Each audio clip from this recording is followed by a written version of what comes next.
আজ আমি আপনাদের সাথে শেয়ার করতে চলেছি আনারসের টক মিষ্টি চাটনি। চাটনি বানানোর জন্য গ্যাস ওভেনে কড়াই বসিয়ে সরষের তেল দিয়ে গরম হয়ে যাওয়ার পর ফোড়নে দিয়ে দিলাম গোটা জিরে, সরষে।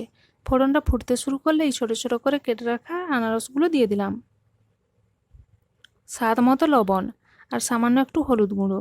হলুদটা অপশনাল, চাইলে দিতে পারেন আবার নাও দিতে পারেন। সব কিছু ভালো করে মিশিয়ে নেব। এবার গ্যাসের আঁচটা কমে রেখে ঢাকনা দিয়ে দেবো 3 মিনিটের জন্য। ঢাকনা খুলে একবার নাড়াচাড়া করে নেব।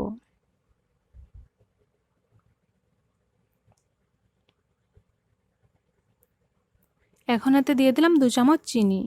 মিষ্টিটা আপনারা যেভাবে খাবেন সেই অনুযায়ী দেবেন। আর পরিমাণ মতো জল দিয়ে একবার ভালো করে মিশিয়ে নেব।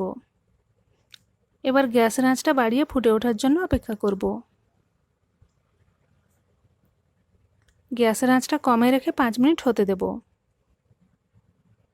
আপনারাও একবার এইভাবে আনারসের চাটনি বানিয়ে দেখতে পারেন।